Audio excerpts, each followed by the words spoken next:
Tom Brady talks to ESPN. Jason Licht holds his annual pre-draft press conference. And there's an interesting position recently being tied to the Buccaneers as far as the first round of the NFL draft is concerned. Evan and I are going to talk about all of it coming up. Let's go.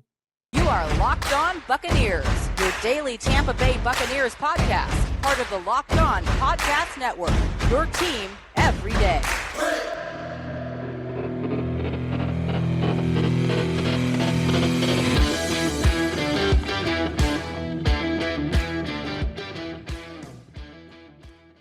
What's up, and welcome to the Locked On Bucs Podcast, part of the Locked On Podcast Network. It's your team every day. We are your daily podcast covering the Tampa Bay Buccaneers, free and available on all platforms, including YouTube. We thank you for making us your first listen or view of the day. I am James Yarcho, joined by my Wednesday co-host, Mr. Evan Klofsky of WTSP 10 Tampa Bay. You can check out everything I'm doing over at BucsNation.com. Make sure you are following along on Twitter at Locked On Bucs, at JYarcho_Bucs, at eKlosky WTSP, and make sure you're also following David over there at DHarrison82. Today's episode brought to you by Blue Nile. This Mother's Day, give mom something she'll treasure forever with fine jewelry from BlueNile.com. And Locked On listeners get $50 off a purchase of $500. Use code Locked On at checkout. Again, we thank you for making us your first listen or view of the day. And Evan, Tom Brady spoke to ESPN about a myriad of topics, none of which involved the Miami Dolphins or those rumors, because why would anyone want to ask about that? But none of the topics covered were more important than that of Brady's future. And when talking about his future, Tom Brady said, I knew my body physically could still do what it could do. And obviously, I have a love for the game. I think I'll always have a love for the game. I do think physically I'll be able to do it. I just felt like there was still a place for me on the field. I know I don't have a lot left. I really do. I know I'm at the end of my career. I wish you could go forever, but it's just not. And football comes at too high of a cost. My kids are getting older, and it's just getting harder and harder to miss these things. End quote. So a little bit of, the retirement, unretirement into what the future holds for Mr. Tom Brady. Now, Evan, last week when you were on, we talked about the Tom Brady Dolphins rumors, all that, talked about the possibility of Brady being able to sign there as a free agent after this season. With these quotes, this is kind of the first time, other than the fake retirement, that he's kind of acknowledged his own mortality, so to speak. We've never really heard Brady talk about, he could feel that he was coming to the end. So what are your thoughts on kind of his take about his future in the game of football? Well, first off, I mean, it's a whole lot of nothing in the grand scheme of things, right? There's a million questions we have to ask him, and this being one of the million. And in doing so, he just says that he still feels like his spot is on the field. He still gives us in saying that, oh, my time is coming to an end. Well, of course it is. You are a 45-year-old quarterback, or at least when the season starts, he'll be 45. So, yeah, we know that the time is coming near. You told us all last year about your family, and you still decided to unretire. So, I don't know how much that reasoning is going to buy you. You gave us that layer. You threw it out there when you retired, and then you said, screw all that. They can wait another year, right? So I don't know how to handle that. I don't know how fans or football fans in general are supposed to accept that, which he's not going to give a damn anyway. But ultimately, he still doesn't suck. And that's always been the quote, is that he'll hang it up when he sucks. And Brady's going to have to at some point come to the realization that he might never suck, that he might never hit that level just because of where he has his body. He's always physically going to be able to play. Not always. He can make it another 5 years physically if he wanted to. And he's just so smart, and you're seeing it in the National Football League because probably the rules are so beneficial to quarterbacks these days. Quarterbacks are lasting longer and longer. That teams don't necessarily need contingency plans with their QB at 34, 35, 36. You can probably push the great ones to 40. It's like hockey now. You can go, at least with quarterbacks, you can go longer because your body's not taking as many hits if you are put in the correct position. I don't know if Joey Burrow can handle that with the amount of sacks he takes. But it certainly seems like, unlike last year when everything was hunky-dory, optimistic, I'm feeling great, I can go forever, and that was sort of the tune week 1, week 2, you were coming off the Super Bowl type run. I think now he understands I have to layer this as tempering expectations for the future so that when I do head into the offseason, people are maybe more ready that I'm accepting this reality. Or maybe he's trying to tell himself that maybe he's publicly going through acceptance now, whereas even at the beginning of last year, he was pretty gung-ho about going further into this thing. But he's always wanted to play till 45. I think that's always been a benchmark for him. That's why we were surprised when he retired in the first place with a year on his contract. So, he says he's still bitter about the loss. And I don't know how many people can script walking off into the sunset with the Super Bowl. Jerome Bettis was able to do it. Some tremendous, I can rattle off tons. A lot of players have been able to do it, but that's still probably in the 1% of the 1% who's been able to figure that out. So in the grand scheme of things, we expect him to be at mandatory minicamp June 7th. Hopefully we hear from him on June 7th, June 8th, or June 9th. And we can really analyze some of the answers and hopefully get some clarity because even Sean Payton kind of came out today in some regard and was like, yeah, there was some talks, but I wasn't planning on coaching this year anyway. If I was going to coach, I would have been with the Saints. But I don't know. We believe that. Yeah, again, we'll probably find out the truth, as with all things, whether it's Brady and Peyton to the Dolphins or Brady, Bruce Arians rift, anything like that. The truth probably lies somewhere in the middle. But real quick, Evan, we've seen over the years these guys try to hang on and continue to play. We saw it with Peyton Manning, and he is one of those guys that got to ride off in the sunset, hoisting a Lombardi trophy, but he did it on the back of his defense. He was not a good quarterback in that season. We saw it with Drew Brees towards the end of his career. The arm strength wasn't there. He wasn't the same guy. The decline hasn't been gradual for some of these players. Do you think maybe in the back of Brady's mind, he's thinking, you know what?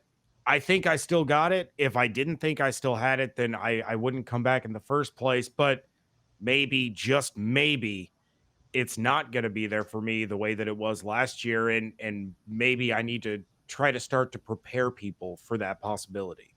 I don't think so.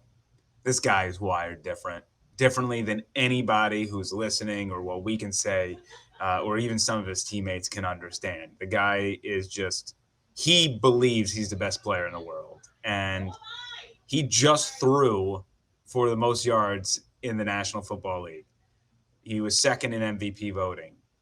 He is firmly believing that he's going to be at the top of his game. Now, with Bruce Arians upstairs and Todd Bowles as head coach and Byron Leftwich and Tom Brady developing game plans together, and that's the way it's going to stay, I would imagine that Brady is going to ask for a little bit more help, maybe a little bit more running. And without all this throwing, the numbers might not look the same as far as the quantity goes. But I do not know if Brady's going to truly fall off. And again, that's probably a credit to the talent he has around him, because he still does have a great offensive line thanks to some moves after the Marpet retirement and the Kappa going to Cincinnati. You bring in Shaq Mason, you re-sign Stinney, you might bring in a draft prospect. You got Hainsey. So the O-line's not going to be an issue. You still got Mike Evans. You still got Russell Gage. Chris Godwin will be back at some point in the season. They might draft another wide receiver. Who knows? So, and we all assume that Gronk is going to be back. They only have, 2 tight ends on the roster right now? Mm-hmm. And they usually carry like 5? I mean, yeah. Do the math. I'm still fairly confident that Gronk returns, but I'm also I don't want to jinx it. I'm just saying, right. I'm that's confident they address it in the draft as well. I just don't know if it's going to be one of those early picks. I think that's going to be a little bit telling. And honestly, we're going to get into that in just a moment because that is something that Jason Licht addressed in his press conference, as well as some other potential positions to look out for. But first, whether she prefers a statement piece or everyday subtle elegance, BlueNile.com has fine jewelry options for every mom. Shop high-quality classic diamond earrings, elegant tennis bracelets, or gemstone pendant necklaces. Mark Mother's Day with something enduring. Classic diamond stud earrings, elegant tennis bracelets, birthstone pendants, so much more at BlueNile.com. This Mother's Day, give mom something she'll treasure forever with fine jewelry from BlueNile.com. And Locked On listeners get $5 off $500 purchases. This podcast exclusive is only good through Mother's Day. So use code Locked On. That's code Locked On, LOCKEDON. Plus, every order is insured, ships free, and arrives in discreet packaging that won't give away what's inside. Shop stress-free and find your forever piece. Go to BlueNile.com today. Segment 2 here of the Locked On Bucs podcast. We thank you for making Locked On Bucs your first listen every day. Now for a big announcement starting Thursday, April 28th. Tune in to Locked On NFL Draft's live coverage of the 2022 NFL Draft with all 3 days of real-time analysis from our extensive lineup of experts and insiders. For those of you dying to know who your team is going to take, catch Odyssey and Locked On NFL's mock draft special hosted by Brian Peacock and former scout Matt Williamson of the Peacock and Williamson NFL show all week leading up to the very first pick. You can find Locked On NFL Draft live on the Locked On NFL Draft YouTube page. And of course, the Odyssey NFL mock draft. You can find it on Odyssey, Locked On NFL Draft podcast feeds, wherever you get your podcasts. Locked On NFL Draft Live starts April 28th at 7 p.m. and the Odyssey NFL mock draft has already begun. So make sure you get caught up. That runs April 18th through the 22nd and the final day on April 25th. Jason Licht met with the media. He had his annual meeting ahead of the NFL draft. He had a few interesting things to say. It was really kind of a vanilla press conference, which is exactly what I would have expected. Jason Licht is not too keen on giving away too much. He didn't say much in the way of the Brady to Miami rumors. He kind of dismissed them, said he called them just chatter, and he doesn't pay attention to chatter. And there were no conversations yet regarding Brady's status beyond 2022. However, he did dive into a couple of interesting topics. First and foremost, the team's need at the tight end position. And with Gronk's status in question, if he's preparing with the thought that Gronk is not going to return. Jason Licht said, quote, well, no, you have to pay attention to that position. Like I said before, you don't want to push a player up just because, like right now, at this very moment, it looks like a perceived need. So you want to take him at the right spot. So Jason Licht not ruling out tight end, but also not going to press the issue. I saw a couple of mock drafts where it had the Buccaneers taking Trey McBride in the first round. I don't see that happening at all. I do think Gronk will end up coming back they probably look to a guy like Rucker out of Ohio State, maybe in round number 3. But I Go can't see Bucs. them using one of their top 2 picks in this draft on the tight end position. No, I don't see that. And the Jason Licht doesn't give us much, rarely does. It's what his job is, honestly. But the innuendos are very similar to sort of the Brady stuff. We're going to leave the light on. We're going to leave the door open. And I think it's a bit murkier of a situation. Brady was a bit murkier of a situation than what he has now. I have a tough time believing if Rob Gronkowski wanted to return that they don't have a plan in place. My thought is Gronk just wants no part of the offseason training stuff. He might not sign until after June for all we know. And he might just take the full summer off, So, there's also some little signings here and there. They might be putting people on ice, trying to complete the roster, and then that way they can work out the money. But I never got the feeling that he wanted to. I just feel like there would be more of a concern and more of an obvious, that's definitely a position that we could be looking at. It just seems like every time members of the media asked questions about the tight end or defensive tackle, all this stuff, it was met with qualifying statements and not saying that Jason Light's ever going to come out and say, here's who we're drafting. This is what we're looking at. But we're not dumb. I mean, we know what the depth chart looks like. So he doesn't have to play coy with us. I mean, at least on what we do know, those are the facts, right? Like this is who you have on the roster. You have 2 tight ends. Usually you carry many more. Is that a point of emphasis? Well, I don't know. I mean, I don't know. So it's tough I don't want to overread into it. I listening to him for the 25 minutes, I just felt like he didn't seem too concerned about the tight end position, nor the defensive tackle position.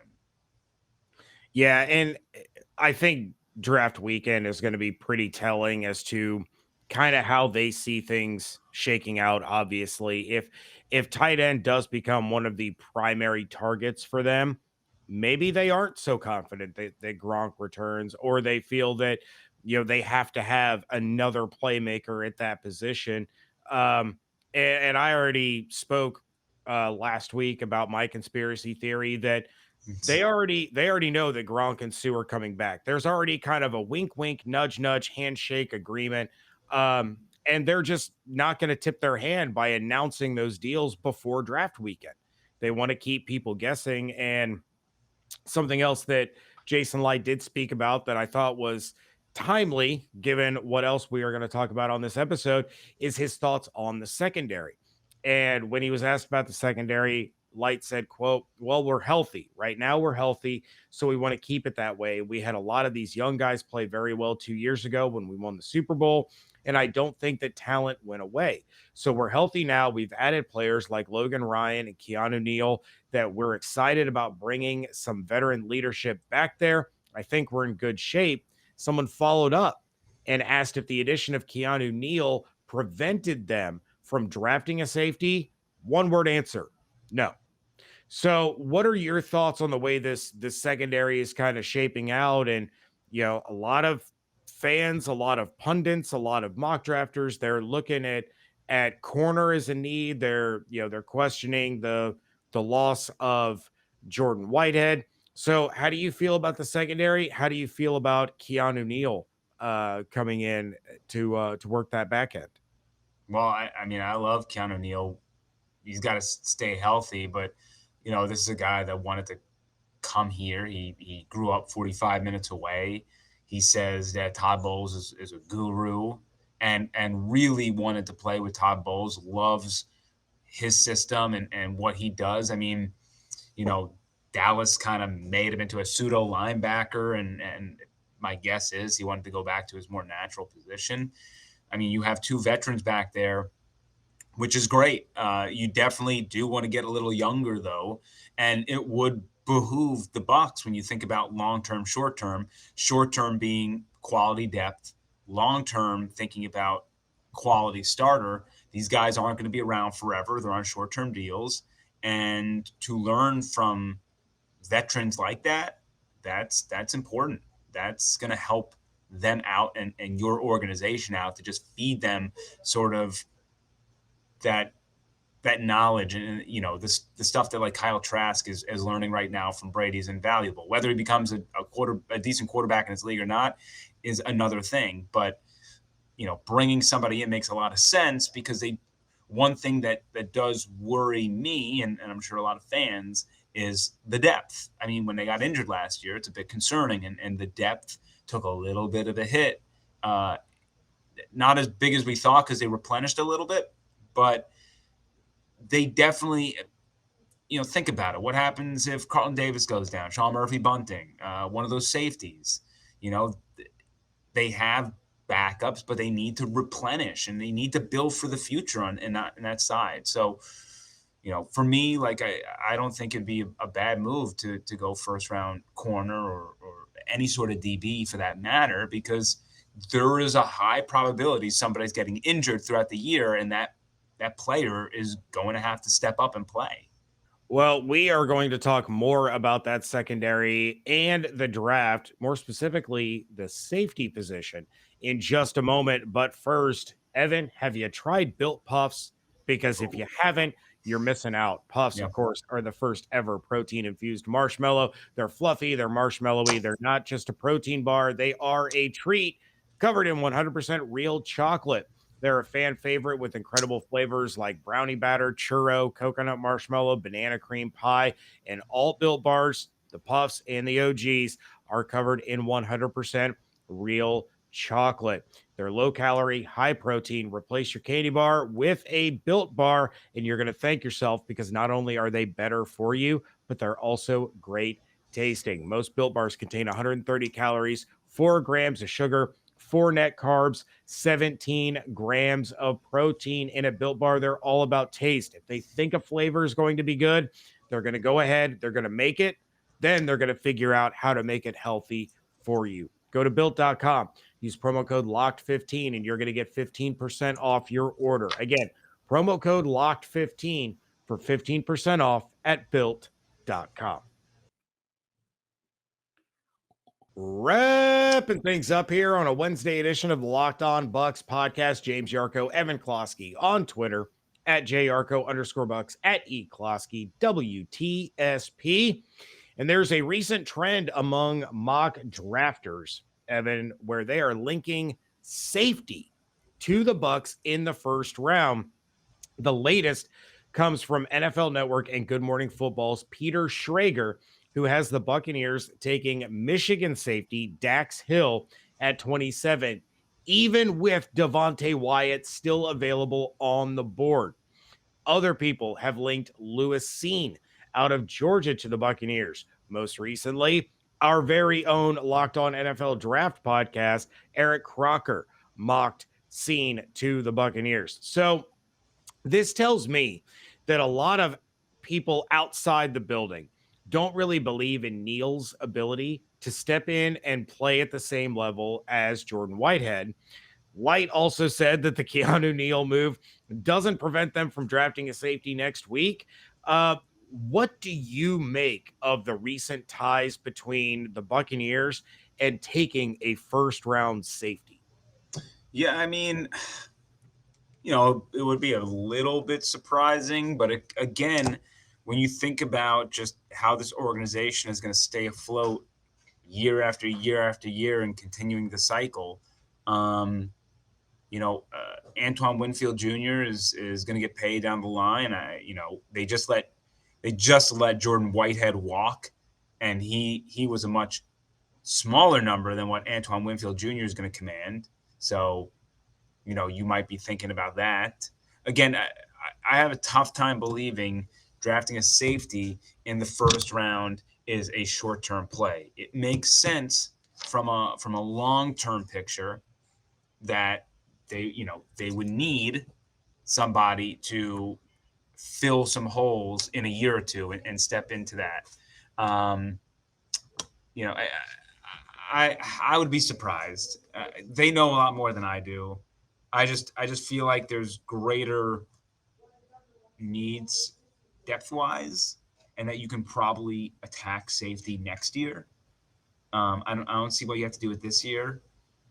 So, I mean, as far as safety is concerned, I mean, you got Winfield, Ryan, Neal, Edwards. Like that's not so bad. It's, think about cornerback and what you have over there, because I mean, it's Carlton Davis, Jamel Dean, Sean Murphy-Bunting, Ross Cockrell, D. Delaney, right? I mean, like the depth is so much thinner at cornerback that's extremely concerning.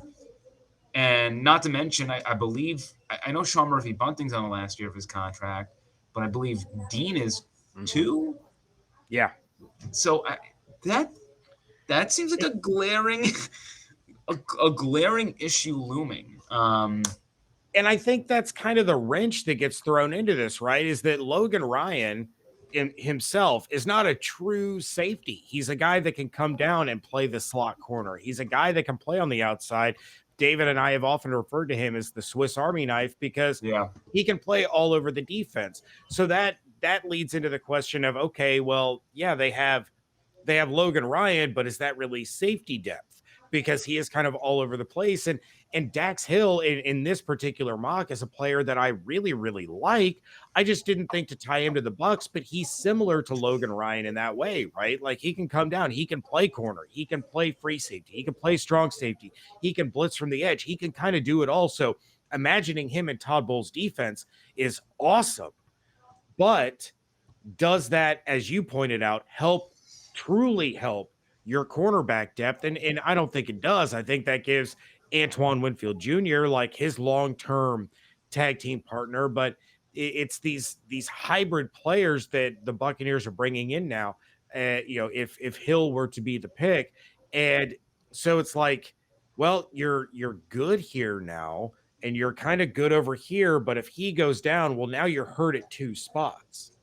Yeah, I mean, I guess the devil's advocate argument would be the learning lesson from last year is to have versatility, with your defensive backs. Sure. If a cornerback goes down, you can pull somebody who's maybe predominantly safety over there. If a safety goes down, you can pull somebody who's being, vice versa. So maybe having a jack of all trades is what Bowles learned from this past year of just, I want people who can fill in all over the field for when we inevitably have injuries, and that it will be easier to carry one player who can do two things versus two players who can do one thing.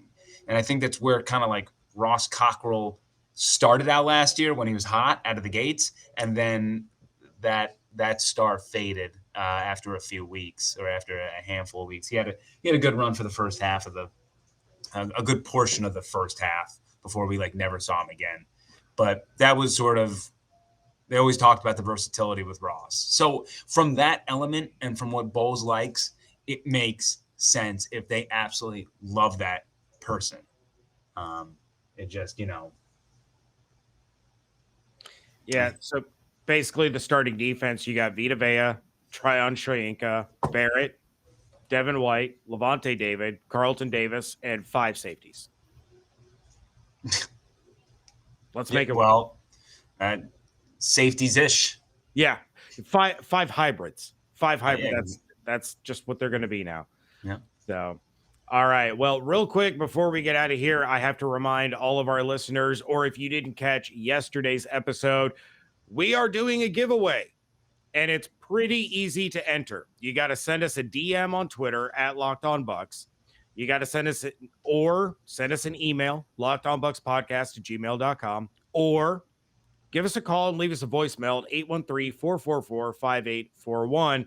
All we ask is you predict who the Buccaneers are going to draft at number 27. If you get it right, you are going to be entered in with the other people that got it right to win a jersey of that player, we are going to give away a Buccaneers jersey of their first round pick this year. All you have to do to enter, predict the pick, DM at Locked On Bucs. Give us a call at 813-444-5841 or send us an email to lockedonbucspodcast@gmail.com. Entries close when the draft starts. As soon as Jacksonville is on the clock, that's it. No more submissions. Dunzos. Dunzos. So we want to thank you all for making Locked On Bucs your first listen every day. Now make your second listen the Locked On NFL Draft Podcast. Ryan Tracy and former NFL cornerback Eric Crocker bring the NFL Draft to life every day with insight and analysis on college football prospects and NFL front offices. It is free and available wherever you get your podcasts. You guys have the email and the phone number. Beyond just the contest submissions, send us your questions, your topics, your mock drafts, whatever you would like.